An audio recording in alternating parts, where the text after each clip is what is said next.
Di episode kemarin kita sudah tahu kalau Kaisar menginginkan dosa kematian yang dari utara. Kalian penasaran dengan kelanjutan ceritanya? Jadi tanpa berlama-lama kita langsung saja ke ceritanya.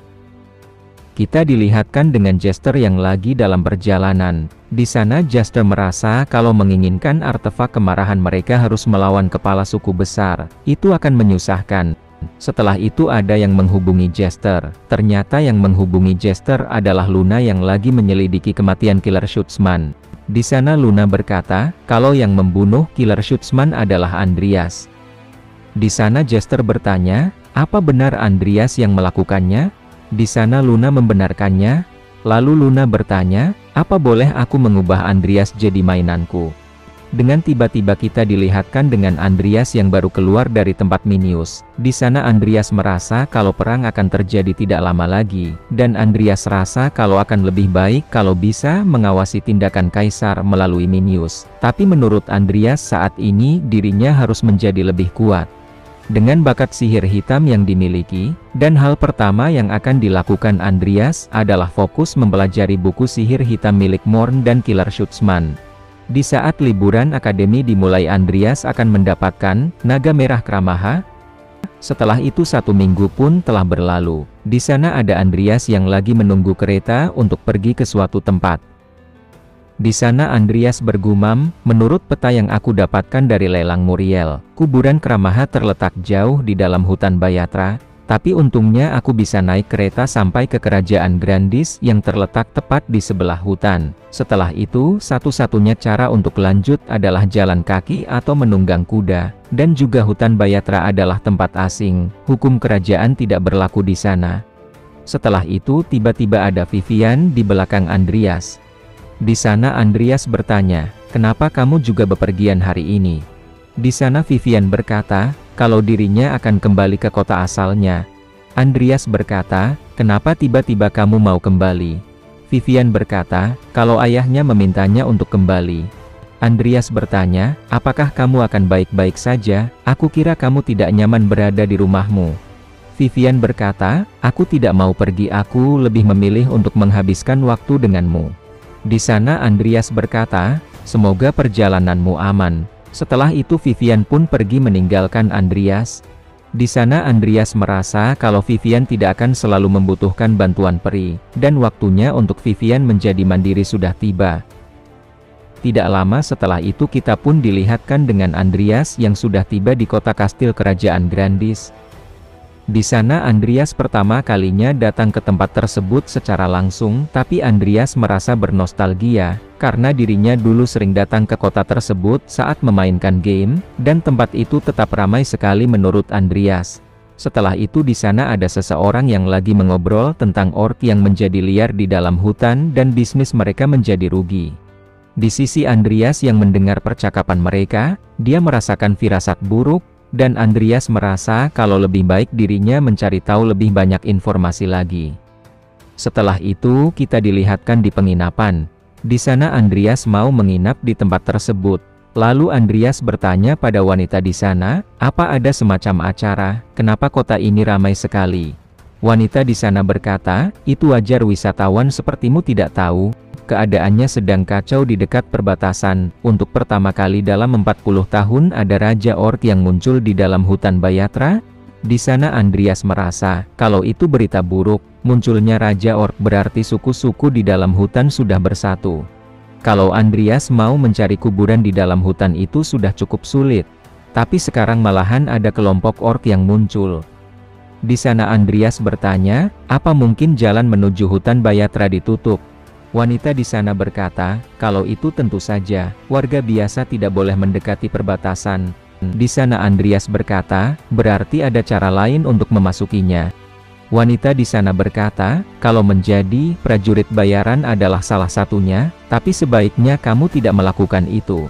Karena pria kurus sepertimu akan dibelah dengan mudah oleh orc. Akan tetapi mereka kekurangan anggota, jadi mereka bersedia memberi hadiah, dan mungkin mereka akan menerimamu. Di sana Andreas bergumam, kalau itu merepotkan sekali, meski mereka dijuluki prajurit bayaran, mereka tetap saja prajurit kuat yang terikat dengan pasukan, jadi pergerakan mereka dibatasi. Tapi ini lebih baik daripada tidak bisa masuk ke dalam hutan. Setelah itu Andreas pun mau pergi ke kamarnya. Di sana Andreas merasa kalau perusahaan Everlast tidak bisa mendapatkan bahan-bahan untuk ramuan Salem, karena adanya hutan Bhayatra ditutup. Dan Andreas mau mendaftar sebagai kesatria di besok hari. Dengan tiba-tiba ada seseorang di belakang Andreas, lalu dia berkata, "Apa kamu akan membunuh Raja Ori?" Ternyata itu adalah Luna bawahan dari Jester. Setelah itu Luna mau menyerang Andreas, akan tetapi untungnya Andreas masih bisa menghindari serangan tersebut. Setelah itu tiba-tiba Luna berhasil menginjak Andreas, lalu Luna berkata, kalau itu akan sedikit sakit. Di saat Luna mau menyerang Andreas, tiba-tiba sihir bayangan milik Andreas melindunginya. Di sana Luna pun terkejut. Setelah itu sihir bayangan itu pun langsung menyerang Luna, akan tetapi Luna masih bisa menghindarinya. Di sana Luna berkata, itu sihir bayangan milik Killer Shootsman, itu menarik, kamu membunuh Killer Shootsman dan mengambil sihir miliknya juga, bagaimana caramu melakukannya? Di sana Andreas bergumam, meski aku sudah menyembunyikan semua bukti-bukti dari persembunyian Killer Shootsman, itu tidak berarti apapun untuk Luna. Dia seorang spirit medium yang memanggil jiwa makhluk yang sudah mati dan berbicara dengan mereka. Setelah itu Luna di sana berkata, kenapa kamu diam? Ini membosankan kalau kamu terus diam. Di sana Andreas bertanya, kamu datang untuk membunuhku kan? Di sana Luna tidak mau membunuh Andreas. Dengan tiba-tiba Andreas langsung menyerang Luna, akan tetapi Luna masih bisa menghalau serangan itu. Di sana Andreas kesal karena serangannya bisa dihalau. Di sana Luna berkata, kalau dirinya mungkin tidak akan bisa menahan diri untuk membunuh Andreas. Di sana Andreas bergumam, kalau dirinya akan berhati-hati, karena Luna bersikap seperti sedang bermain-main. Tapi Luna seorang penyihir yang mencapai kelas ahli sihir di usianya yang masih muda. Setelah itu Andreas bertanya, kalau begitu kenapa kamu datang ke sini? Setelah itu Luna menghubungi Jester. Di sana Jester menjawab, apa kamu sudah menemukan targetnya? Di sana Luna berkata, kalau targetnya sudah bersamanya sekarang. Di sana Jester berkata, kalau dirinya ingin bicara dengan Andreas. Setelah itu Luna pun memberikan alat komunikasi itu ke Andreas. Di sana Andreas mengira kalau mereka datang untuk membunuh dirinya, karena mereka tahu kalau Andreas yang membunuh Killer Shootsman. Setelah itu Jester berkata, beraninya kamu menyentuh agenku, seperti biasa kamu tidak kenal takut. Di sana Andreas meminta maaf, karena Andreas tidak tahu kalau Killer Shootsman adalah agen Jester. Di sana Jester berkata, kamu pandai beralasan, tapi itu tidak akan membuatmu diampuni. Di sana Andreas kesal, dirinya ingin memukul Jester, tapi Andreas harus menghindari pertarungan secara langsung. Setelah itu Andreas berkata, aku mengakui apapun yang aku lakukan selalu gagal, tapi karena ini kesalahanku, aku akan meminta maaf. Tapi saat kasus halaman kemalasan, aku bertarung untuk menyelamatkan diri. Kali ini aku juga tidak tahu apapun. Di sana Jester berkata, karena kamu menyadari kesalahanmu, aku akan mengampunimu untuk sekarang. Aku akui, aku menyukaimu sedikit. Tapi sebagai direktur persekutuan, aku harus bertindak demi kebaikan kami. Kami membutuhkan seseorang untuk terus memberi kami informasi tentang perkembangan di Rhodeland. Karena berbagai alasan, aku tidak memiliki sumber daya untuk melakukannya. Karena itu aku ingin menawarkan sesuatu untukmu. Jadilah anggota persekutuan kami. Di sana Andreas bergumam, orang ini dia banyak bicara, tapi pada akhirnya ingin aku berada di bawah kendalinya. Setelah itu Andreas di sana menerima tawaran dari Jester.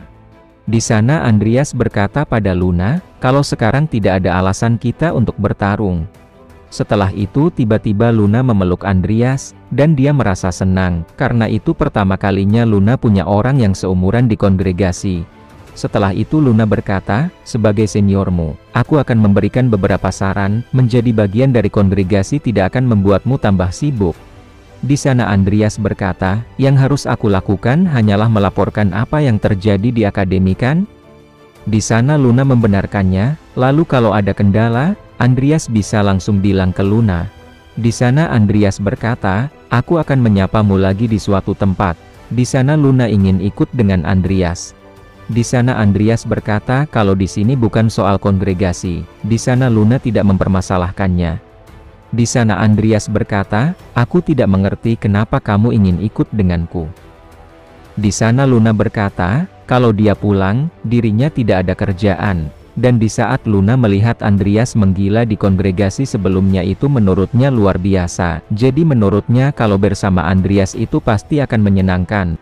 Setelah itu Andreas mau pergi tapi Luna di sana memeganginya, karena dirinya mau ikut. Di sana Luna berkata, kalau dirinya bisa berguna untuk Andreas, karena dirinya sangat kuat. Di sana Andreas merasa kalau memang menguntungkan untuk memiliki orang sekuat Luna, khususnya pada pertarungan dengan orc, dan karena tidak ada permusuhan hukum melawan sihir hitam jika kita bersama. Setelah itu Andreas pun menyetujui kalau Luna ikut, tapi ada syaratnya. Andreas ingin Luna melakukan ukiran jiwa untuk Andreas. Di sana Luna berkata, kalau melakukan itu sangat menyusahkan. Di sana Andreas berkata, kalau kamu ikut juga menyusahkan. Ukiran jiwa adalah skill yang memberikan efek penambahan pemanggilan arwah secara permanen. Di dosa kematian itu adalah skill spesial yang hanya bisa digunakan Luna. Setelah itu Luna juga mempunyai persyaratan untuk Andreas, yaitu menjadi teman Luna. Di sana Andreas bertanya, kenapa? Luna berkata, kalau kita berteman itu tidaklah menyusahkan, aku akan melakukan ukiran jiwa pada teman, meskipun itu menyusahkan.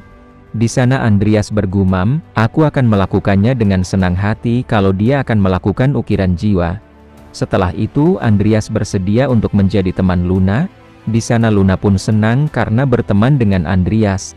Di sana Andreas merasa kalau itu akan menjadi masalah jika ada yang melihat dirinya bersama Luna.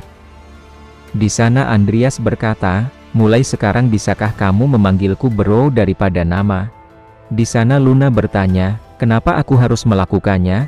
Di sana Andreas berkata, kalau dengan itu kedengarannya lebih akrab. Di sana Luna pun langsung menyetujuinya untuk memanggil Andreas bro. Di sana Andreas bersyukur kalau Luna bahagia dan Luna orang yang sederhana. Pada akhirnya Andreas dan Luna mereka pun berteman. Kalau kalian penasaran dengan petualangan dari Luna dan Andreas, jadi jangan lewatkan di episode yang selanjutnya.